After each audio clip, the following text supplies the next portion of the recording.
Hey, welcome to EPN. My name is Victor Lucas, and we bring you the latest in everything cool every single day. This one's going out to my buddy Paul Admonson, who is always writing us some very nice comments. Thank you so much for your continued support of everything that we do here at EP. This rundown is dedicated to you. It looks like being an international super spy earns you some serious dough. Rumors have surfaced that Sony Pictures has offered Daniel Craig a whopping $150 million to reprise the role of James Bond for 2 more 007 movies. If true, this works out to $75 million per film, which would easily make Craig one of the highest paid actors in history. It would also be his 5th and 6th appearance as the character, putting him just below Sean Connery and Roger Moore, who each appeared in 7 films, or should I say 007 films. It's unclear if Daniel Craig will take the lucrative offer. He's been notoriously reluctant to sign on, which may or may not be a negotiating tactic. The studio wants him back because his films have been the most financially successful in the character's history, with the 2012 installment Skyfall earning more than $1 billion worldwide. We'll let you know if Daniel Craig returns as James Bond. Well, I understand 00s have a very short life expectancy. Doom and Quake aren't the only classic first-person shooters making a comeback. Gearbox Software has announced a re-release of the iconic 1996 game Duke Nukem 3D.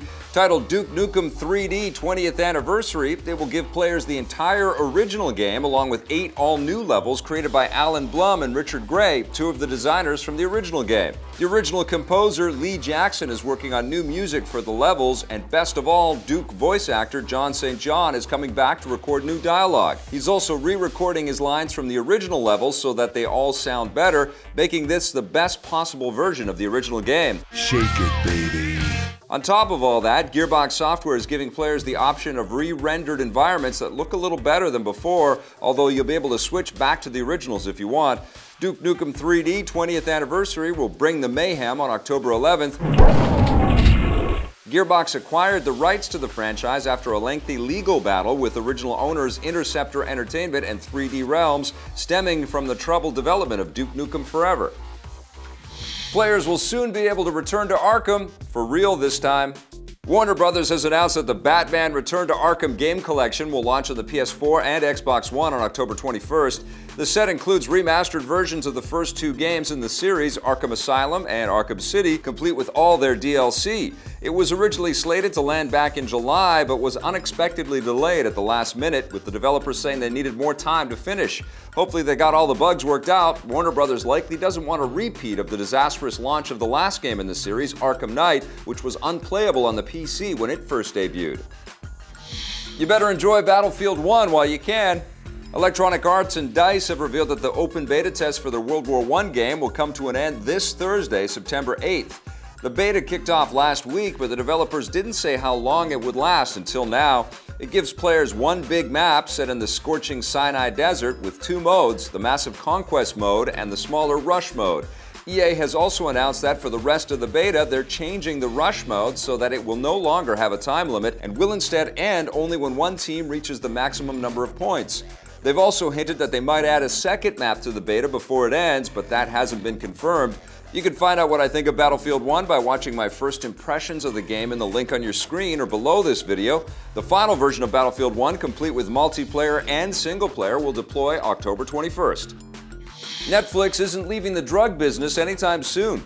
The streaming giant has officially renewed their hit series Narcos for a 3rd and 4th season. This may come as a bit of a surprise for anyone who's already finished the 2nd season because, spoiler alert, the ending offers a pretty definite conclusion to the story of infamous drug smuggler Pablo Escobar. In a teaser video released this morning, Netflix hints that the next season will focus on the new South American drug kingpins who rise up to take Escobar's place, because the blow must go on. Narcos Season 3 will arrive in 2017. This is just the latest in a long line of hit shows produced by Netflix, following the success of shows like House of Cards and Orange is the New Black. Another cool indie game is finally coming to the Xbox One. Campo Santo has revealed that their first-person adventure game, Firewatch, is coming to the Xbox One on September 21st, following the release on the PS4 and PC back in February. To make it worth the wait, the Xbox One version will have a few extra perks, including a developer commentary and a free roam mode, which allows you to explore at your leisure without the constraints of the story. For those of you on the PC and PS4, the new perks will also be coming to those platforms via a free update in the near future. I got the chance to play through Firewatch with the game's designer Nels Anderson earlier this year, and if you want to watch that, you know what to do. The Call of Duty franchise is blasting off into the world of virtual reality. Over the weekend at the Call of Duty XP fan event, Activision revealed that a special virtual reality mode for their latest game, Call of Duty Infinite Warfare, will be available on the PlayStation VR. Known as Jackal Assault, the mode is basically a VR version of the first-person space dogfight combat from the main game, with players jumping into their Jackal spaceships and shooting at enemies while trying to defend their motherships.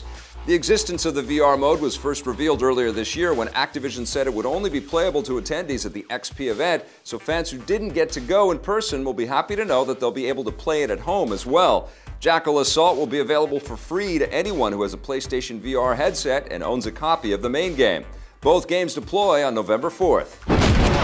And that wraps us up for the rundown, everybody. Thanks for watching. We'll be back again tomorrow with a brand new one. Launch in 3, 2, 1.